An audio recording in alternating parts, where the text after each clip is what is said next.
In this video, I'm going to show you how to expedite your compost process and what I put in my compost pile to help that process along.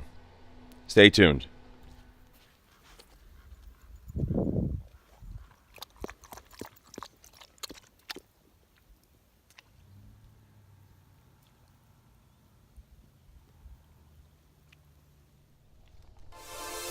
Hello everyone, this is Moses from Zaatar Gardens, a channel where I help you create a successful urban garden to help you feed your family, yourself, and your friends.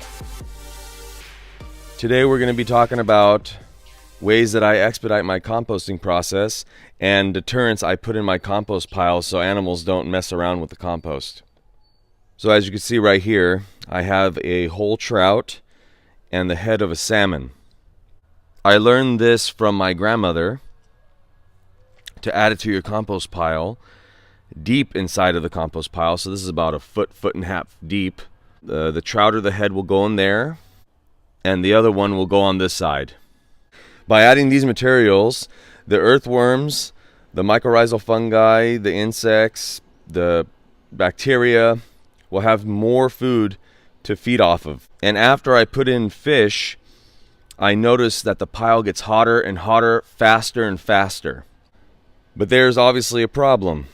Animals are going to want to dig into this pile to get that fish out. You know, especially cats or raccoons. Maybe even my dog Lulu. Are you going to eat some, Lulu? Maybe. So, ways that I deter animals from going into the compost pile is, one, you could put heavy rocks on top of it, which I won't do in this case. Other one is putting a lot of coffee grounds, a whole coffee mug full of it, on top of the compost pile and around the fish itself so it can mask the smell a little bit. And also adding a layer of freshly cut herbs. In my experience, it's best to check up on your fish, so to re-dig into that hole and see how it's doing. If it's really reeking and smelling bad, it's not composting well. I would advise to throw it away at that time. It's not supposed to smell beautiful, but if it's smelling like rot, you have a problem on your hands, and just dispose of the fish. Depending on the time of year you do this, the hotter the better. So if it's in the summer, the composting will be much faster. Right now it's end of January, but it is warmer weather than usual. So I'm deciding to get a jump on things and adding the fish right now. Then after you put your fish parts into your compost pile, just start adding in the compost. Periodically, while you're adding in compost over the fish, sprinkle some coffee grounds to help cover the smell and be a better attractant to the earthworms as well. I think the earthworms are already sensing the fish. That's crazy. And when you're done covering up your fish, sprinkle the whole pile with the rest of the coffee.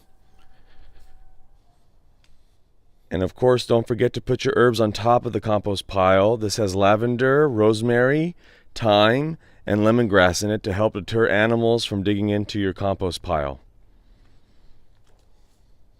Native Americans use fish in their gardening techniques and farming techniques by putting one kernel of corn into a fish's mouth, burying the whole fish, and the corn would reach 10 plus feet high and produce abundant amount of big ears of corn.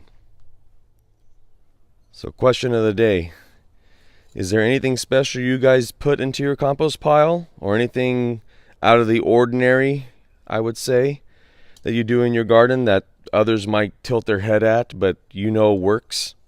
Let me know in the comment section below. And here's some various comments that came in on two commenters that mentioned that their peaches are blooming now. Mine aren't. This is one of them, the Saturn peach. But my all-in-one almond is budding out, and I'm very happy about this. It's going to be a very abundant year. Thank you for all your comments. Happy gardening. Bye. Okay, like, share, subscribe, and thanks for watching, everyone.